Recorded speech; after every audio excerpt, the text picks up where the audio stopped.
The war had changed many things in the galaxy. Entire planets had turned to dust, and empires that once ruled with pride had fallen. Among the ruins was a small, half-destroyed moon called Torvin 6. It had no name in the human maps before the war. Now, it was just another forgotten place where battles once raged. Callan Ward, a young human engineer and soldier, was sent to Torvin 6 to fix broken supply routes. He was not a hero, didn't carry big weapons or command armies. He fixed machines, quietly, alone. But on this ruined moon, Callan was about to meet someone who would change his life forever. It was the third day on Torvin 6. When Callan heard the weak signal, it came from the edge of a collapsed alien tower in old structure that once belonged to the Karain Empire, proud species known for their winged royalty and deep traditions. The signal was not a cry for help. It was a slow, pulsing sound, like a heartbeat in the silence. The small drone picked it up while scanning the ruins for leftover tech, curious and careful. Callan Followed the signal. Inside the ruins, hidden behind heavy stones and broken glass, he found her. A girl. No an alien woman, though she looked young. Her wings were broken and torn, hanging like cloth from her back. One of her legs was twisted badly, and a strange brace was tied around it, made from scrap metal and wires. Her skin was pale violet, and her eyes, though full of pain, held a strange light. She was not just any alien. The gold crest on her forehead, though cracked, told Callan everything. She was royalty. Callan didn't know what to say. He had seen many alien prisoners before. Most of them were either cold or angry. But this one, she was scared, hurt, and trying to speak. Her translator device was broken. All it made were sharp clicking sounds and scrambled words. But her eyes, those deep silver eyes, watched him without hate. He raised his hand slowly. "I'm not here to hurt you," he said softly. "I'm human. My name's Callan. I just fix things." She blinked once, then twice. She didn't run. She couldn't, but she didn't attack either. That was enough for him to stay. Over the next 3 days, Callan brought her food from his pack and water from the purifier. She ate carefully, never asking for more, never showing weakness in front of him. Still, he saw how she winced with every bite, how her fingers trembled when she drank. He tried to fix her translator. He had to open the case with gentle hands, avoiding sparks. Using tools meant for machines, not royalty. When he turned the device back on, it let out a soft voice. "Soraya. Name Soraya." Her voice was slow, broken, but clear. She was Princess Soraya of House Valsora, last daughter of the ruling family before the Karain Empire collapsed. Her ship had crashed months ago. Her guards died. People never came back. She was left here to die. "I'm just a repair tech," Callan said one night as they sat in the ruins under the broken sky. "I'm not even a real soldier." Soraya looked at him. Her voice still glitched sometimes, but she asked simply, "Why stay?" He thought for a moment. "I don't leave broken things behind," he said. "And you're not broken." She didn't reply. But that night, she allowed him to adjust the brace on her leg, to change the wrappings on her injured wing. She didn't flinch when his hands touched the scars.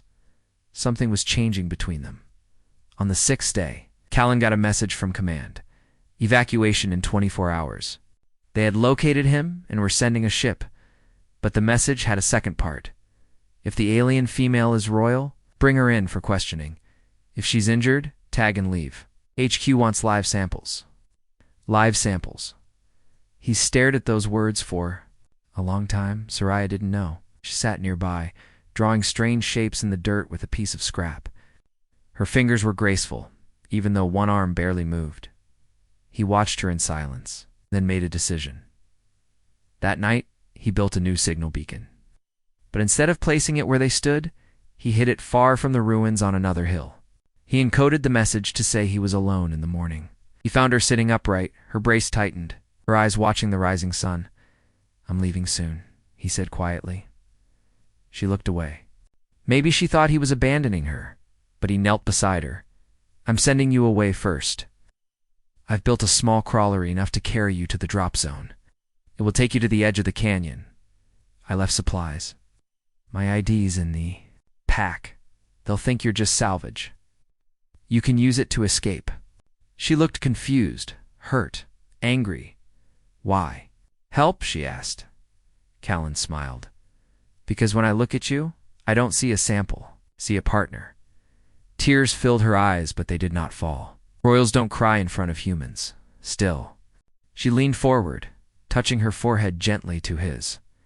In her culture, that was a vow. Then she was gone. The dropship landed hours later. Callan told them nothing. They searched the ruins, found only old tech, and left. For years after, no one ever spoke of Torvin 6 again. It was just another moon with a dead empire's name in Callan Ward. He left the service, became a mechanic, built quiet machines, and lived in silence, hiding a memory he thought no one else carried, until one day, many years later, a strange ship appeared in the sky, one with royal Karain markings, smooth, silver, ancient, and proud, and a woman stepped out, tall, graceful, with strong cybernetic leg braces. Wings once broken, now folded neatly behind her back. Her voice was strong, her presence commanding, but her eyes, those silver eyes, were still the same. She walked toward him slowly. The guard stayed behind, and when she stood before him, she spoke gently but clearly. "Do you remember me? I'm the disabled alien princess you once chose as your partner." It was a quiet evening on the edge of the Arden frontier, a dry planet where dust covered everything. The wind carried sand through the streets, and machines groaned in the heat. Most people stayed inside their homes. There wasn't much to do in Arden except work, sleep, and forget the past. But Callan Ward didn't mind. He lived alone in a small workshop at the edge of the settlement. Every day he repaired broken machines, mining bots, farming crawlers, power cores. He didn't talk much. People called him the quiet mechanic, and he liked it that way. No one knew what he had done during the war. He had no medals, fame, no family, just oil on his hands and a heavy silence in his heart.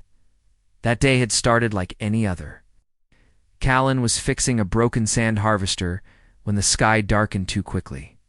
He looked up. A shadow moved across the sun. It wasn't a dust storm. It was a ship. A large silver vessel shaped like a crescent moon hovered above the desert. It moved slowly, silently. The markings on its surface were unfamiliar to most people, but Callan knew them at once. Karain Royal Crest. His hands froze. The wrench dropped from his fingers. He hadn't seen that symbol in over 12 years. The ship landed just outside the town border.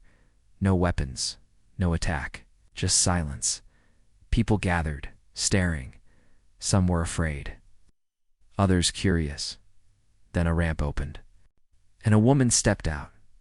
She was tall and elegant. Her long dark robes moved with the wind, and a thin golden thread was woven around the edges. Her legs were supported by silver braces that clicked softly as she walked. Her skin was smooth and pale violet. 2 folded wings rested behind her shoulders, shining with thin silver veins. Her hair was tied back, but her face was open, calm. Strong dot in her eyes, they were silver. The same eyes Callan had once seen in the ruins of a broken empire.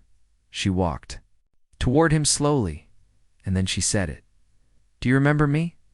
I'm the disabled alien princess you once chose as your partner." The wind stopped. The entire town watched in silence. A few gasped. Most were confused. But Callan? He couldn't breathe. He stared at her. His lips parted, but no words came out. She smiled softly. "It has been a long time, Callan Ward." He still didn't answer. His heart was pounding. He looked at her legs, her wings, her royal markings, then back at her face. The same face. Older, stronger, changed, but still her sarong. He took a step forward. I thought you disappeared." "I did," she said, "but I survived. And I never forgot." He wanted to speak, but emotions clogged his throat. It wasn't just surprise. It was everything: relief, confusion, guilt, happiness. People around them whispered, "Who is she? Gosh, is that a Karain royal? Why is she here? Does she want from him?" Soraya heard the voices, but ignored them. Her attention stayed on Callan. "I have returned," she said, "because I owe you more than thanks, because I have a question to ask you." Callan swallowed. "What kind of question?" Her eyes softened. "But first, may we speak alone?" They went inside his workshop. The door closed behind them. For a moment, they just stood in silence. The air was warm. Dust floated in the golden light. Callan pulled out a stool. Soraya remained standing, her leg braces humming gently. "I thought you were dead," he said finally. "They told me the shuttle would crash. You'd never make it out. I almost didn't," she said. "But your plan worked. I reached the outer zone. I stole a human escape pod. It took me weeks to reach safety, but I made it." Paused. "Because of you." He looked away. "I only did what anyone decent would do." "No," she said. "No one else did. You were the only one who saw me as more than a broken body." Soraya walked to the corner of the room, brushing her fingers along the dusty workbench. "I kept the translator you fixed," she said. "I rebuilt it, carried it as a reminder." Callan smiled a little. "It probably broke again." She looked at him. "It still works." He chuckled. "Must be a miracle." Then he grew serious. "Why now, Soraya? Why come back after all these years?" She turned to face him fully. "Because I need you." His heart skipped. She continued, "I have become the ambassador of what's left of my people. We are not many, but we are rebuilding. I fought hard for our place in the new Galactic Council." He nodded. "That's good. You deserve it." "They didn't want me," she said. "Not at first. A disabled heir, fallen princess." They laughed. "But you made them listen." "Because of the story I told. The story of a human who saved me not because I was royal or useful, but because I mattered." Callan looked at her. Her voice was clear, her back straight, her expression proud. "You were the beginning of that story," she said. "I want you to stand beside me when I speak to the galaxy again." He froze. "You want me, yes?" she said, "as my partner. It's the one I once chose, and still choose." Callan stood slowly. He was quiet for a long time. "Soraya," he said, "I'm no leader. I fix wires. I build things. I live in a garage." Stepped closer. "You gave me more than survival. You gave me belief in myself, in kindness, in choosing freely. But the galaxy, the council, they won't understand." "They don't have to," she replied. "I'll help them." "What if they reject you because of me?" She smiled. "Then I will show them that being rejected is not the end." A message alert beeped on her wrist. She checked it, then looked back at him. "They know I'm here. I must leave soon." Callan's mind raced. All these years he had lived in silence, and now the past had returned in the form of a proud alien woman offering him a place in the stars. He wasn't sure what scared him more, saying yes or saying no. "I need time," he said quietly. She nodded. "You have it." She stepped back, but paused at the door. "Callan," she said softly, "do you remember the vow we made?" "You may have forgotten, but I did not." He looked up. "You touched your forehead to mine. That was not a goodbye. Was a promise." Then she left, her footsteps light but firm. The door closed behind her. Outside, the townspeople watched as the royal vessel rose back into the sky and vanished. Inside, Callan sat alone in his workshop. But this time, it didn't. It feels so quiet. His heart beat like a war drum. 3 days had passed since Soraya came to Callan's dusty frontier town. He couldn't sleep much. He couldn't work either. Her voice stayed in his mind. "You were the beginning of my story. Now I want you to stand beside me." Cudi Callan was no prince, no leader, no speaker. He was a man of tools and silence. He lived alone because it was easier. He had already lost too much during the war. Still, he kept walking to the hill outside his town every night, staring up at the stars, hoping he would see her ship again. On the fourth night it came. The ship returned quietly as before. No lights, no sounds. It's that strange silver body like a moon in the sky. It landed, and Soraya walked out with the same grace and strength. As before, but this time she was not alone. 2 tall alien guards in black armor walked behind her. Beside her was a short humanoid droid floating above the ground. Its voice box blinked softly. Callan stepped forward, brushing dust off his shirt, not sure if he was ready. "You came back," he said. Soraya smiled. "I said I would." Then the droid spoke. "Callan Ward of Earth, Galactic Council has received the Ambassador's nomination. We're requested to appear beside her in the next public session, live broadcast across 11 systems."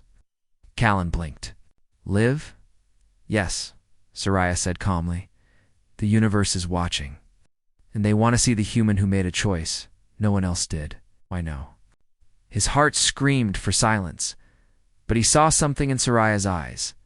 Not pressure, not duty, just trust. He took a slow breath. "Okay, but no speeches." She nodded. "Only truth."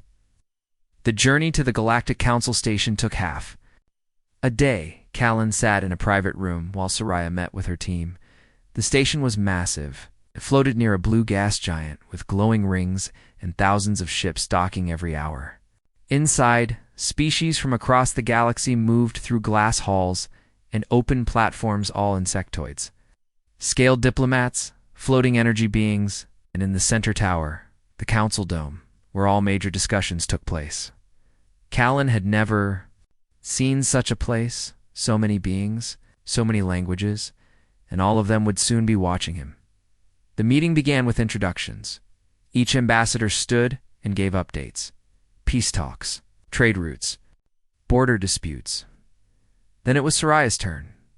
She stood tall, her royal cloak behind her, silver braces shining under the lights. Her voice echoed through the chamber. "I speak today not for war, not for territory," she began, "but for a principle. For partnership." Whispers moved through the crowd. She continued.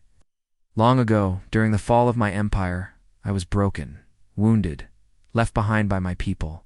I was seen as a burden, as useless." Psst. Some council members looked uncomfortable. A few nodded, but then she said slowly, "A human found me. A soldier not of war, but of repair. He gave me no orders, took no reward.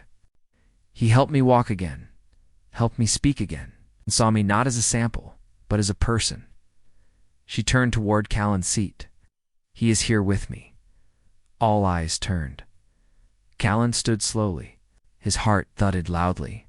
He didn't speak. He just nodded, and in that moment the chamber fell silent.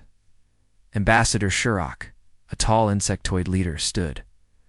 This human, was he trained for peacekeeping? "No," Soraya said. "Did he have authority to make decisions on behalf of Earth?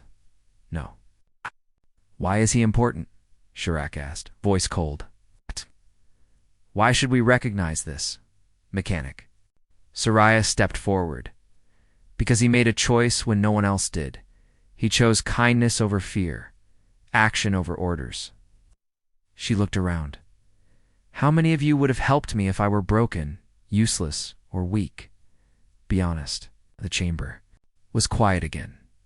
Then came the wave of responses. Some ambassadors clapped politely. Others whispered with disgust. One laughed aloud. An avian leader from the Varnak League asked sharply, "And now you bring him as what? A symbol? A pet? A tool?" Soraya's wings shifted slightly. "I bring him as my partner," she said.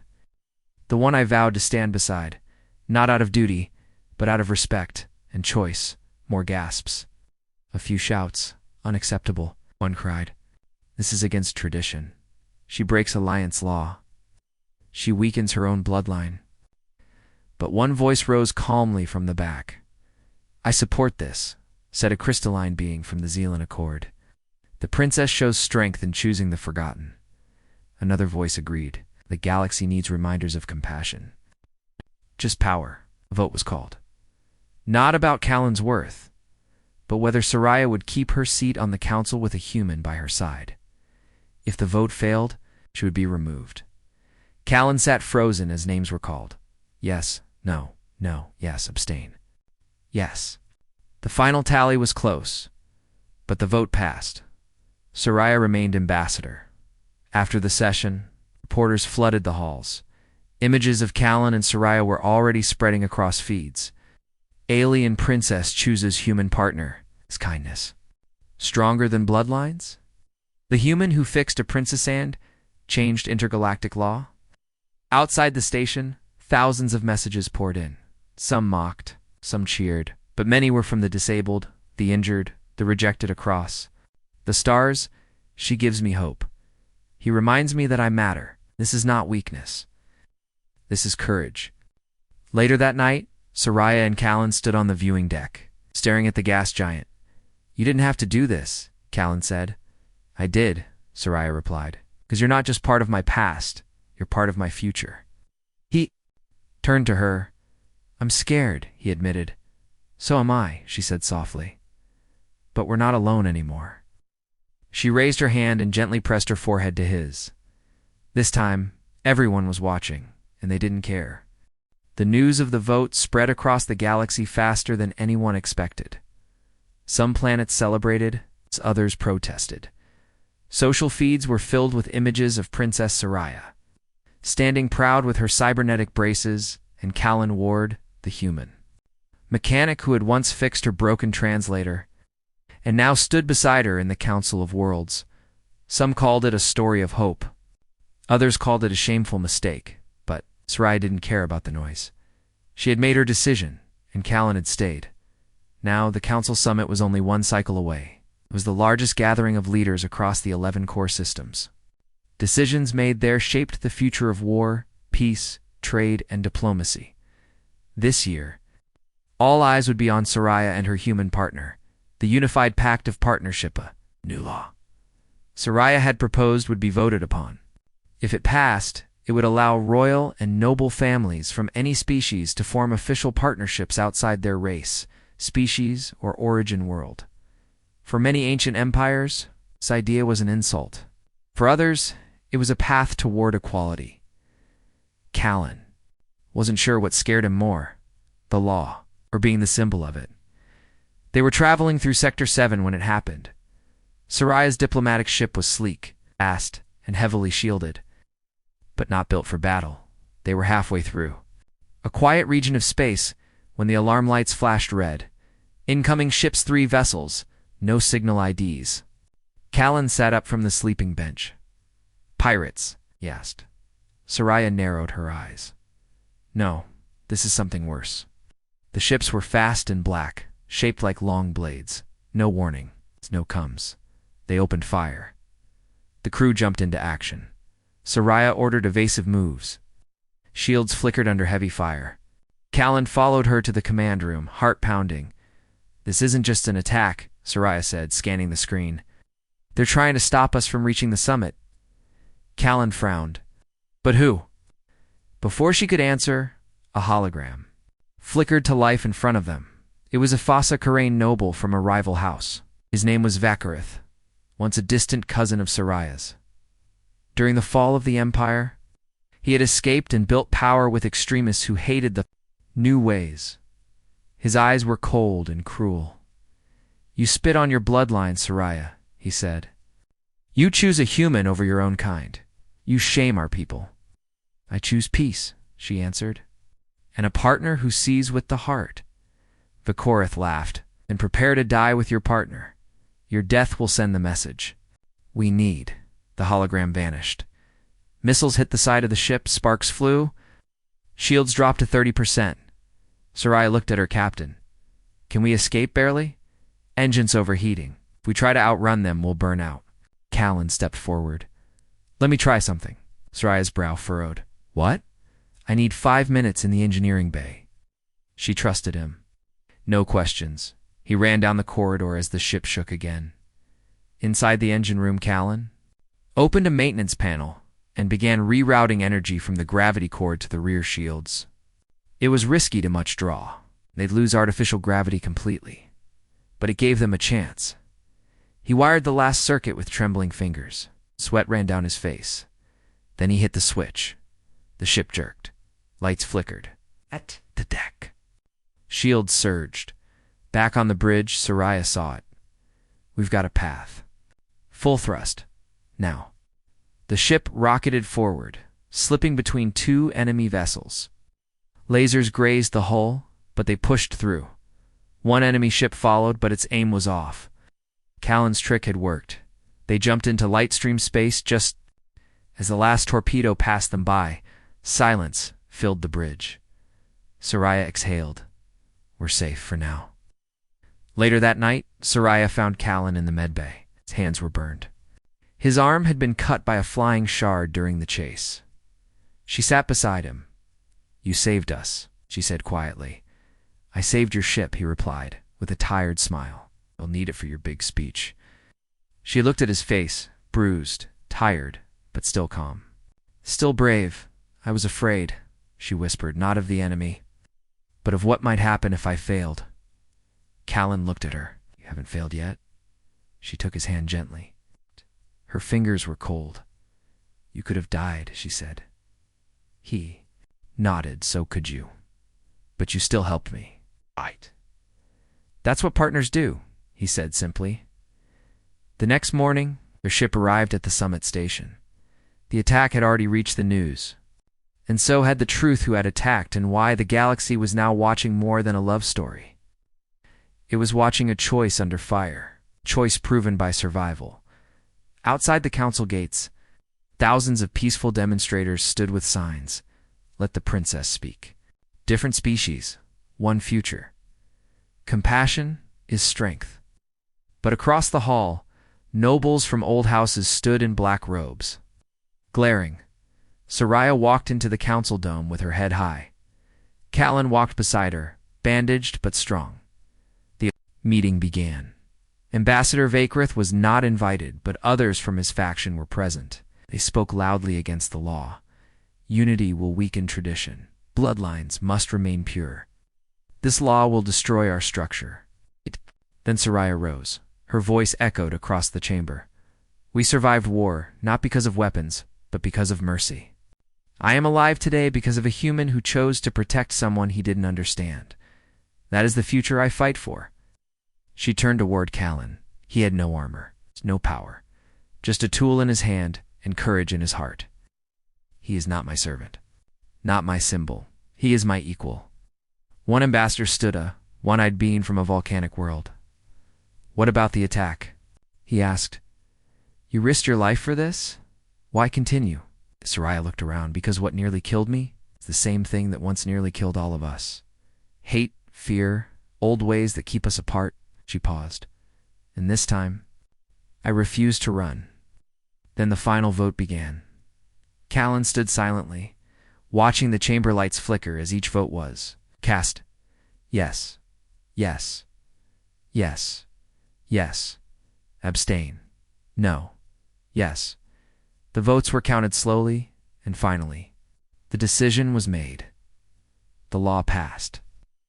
The unified pact of partnership was real. History had changed. Outside the council dome, fireworks lit up the sky. Thousands of voices cheered. Soraya and Callan stood at the balcony, looking over the crowd. It's done, Callan said quietly. Soraya nodded. Because of you. He turned to her. Because of us. She smiled, and for the first time, in front of the entire galaxy. She reached out her hand. Callan took it. Not as a savior, not as a follower, but as a true chosen partner. The summit was over, but the story was just beginning. The unified pact of partnership had passed. A royal alien and a simple human had changed the law for a galaxy. Full of species, but peace was never easy, and change always brought noise.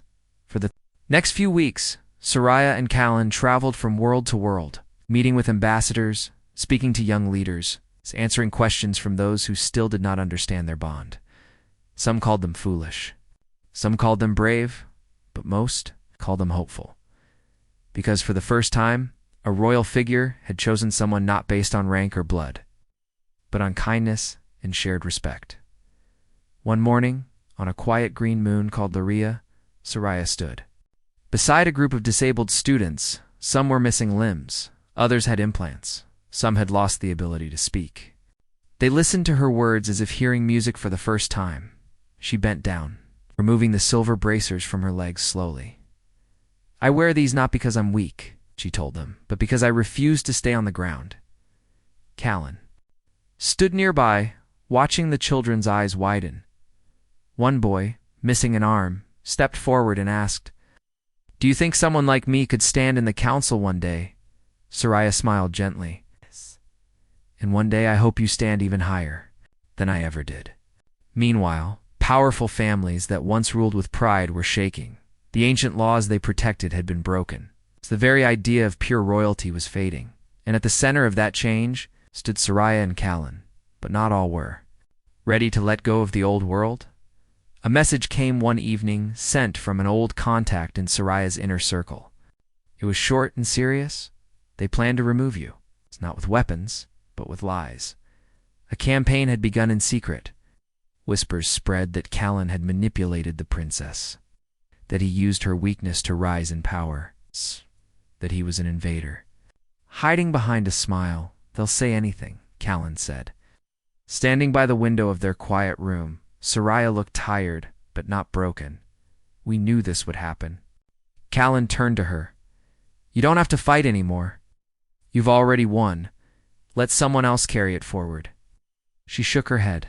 "No, not yet. I started this not just for me. I started it for every person left behind, like I once was. If I quit now, I prove them right." So they prepared. A special event was planned on the old Karain capital ship Solvia, now restored as a floating museum in orbit. The event was open to leaders, civilians, and holophides across the stars. Soraya would speak. And Callan would speak, too, this time, not just as her partner, but as a human voice for all those who had no one to speak for them. He was nervous. "I don't talk like you," he said, staring at the mirror. "I fix things." "No." Soraya placed her hand gently on his shoulder. "You fixed me. You fixed more than wires. You fixed the part of me that believed I was useless."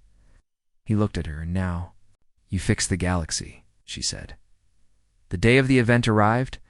The hall inside the Solvia was filled with ambassadors, citizens and young students from different worlds. Callan stood beside Soraya, wearing simple formal clothes. No crown, no armor. Just himself. Soraya stepped forward and began her speech. She spoke not just as royalty, but as someone who had lived through rejection, survival, and rebirth.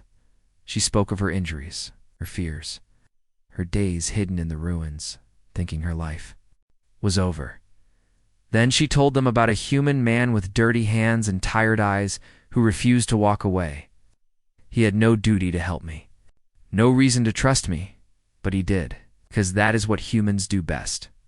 They see the person inside the pain. Then it was Callan's turn. He walked slowly to the front. His heart raced. He took a breath. "I don't have fancy words," he began. "I'm not a leader. I've never sat on a throne.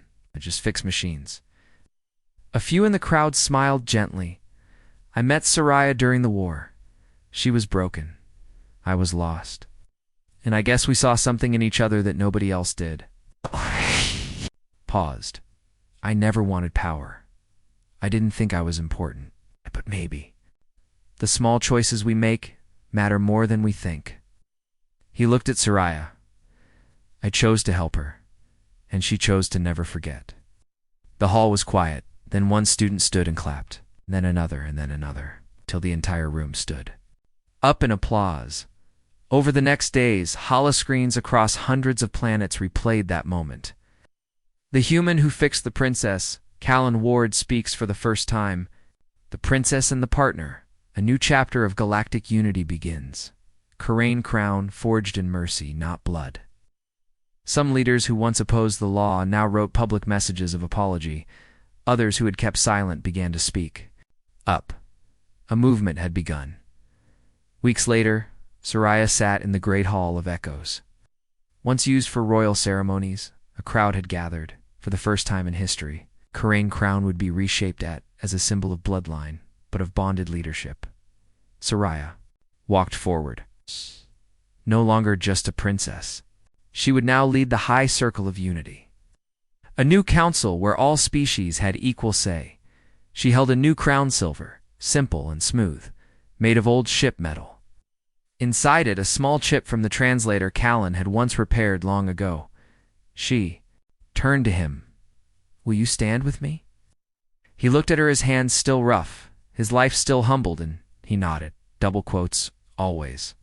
And so they stood together, the wounded alien princess who refused to give up, and the human mechanic who chose her when no one else would. Their story became a symbol of everything good in the galaxy, that kindness was stronger than power, that respect could bridge any difference, that love was not limited by species, status, or shape. They didn't save the galaxy with weapons. They saved it with a choice.